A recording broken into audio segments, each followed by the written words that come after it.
Okay, now I promise you, after this introduction class, you will be able to count to 100, right? Now, this is it. You're going to count now to 100, all right? Right, ready? Let's do this. I know you can. Let's do it. An Konte Rive Sou, Kounye. An Konte Rive Sou, Kounye.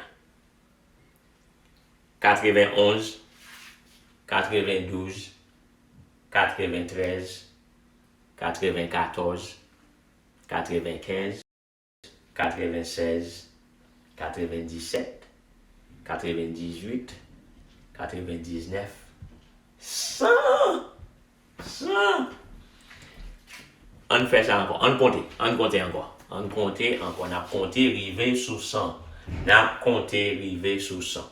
On a 91, 92, 93, 94, 95, 96, 97, 98, 99, 100. Congratulations.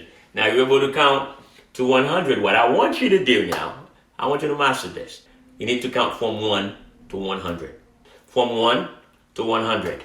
And then I'll see you in lesson 13. Peace.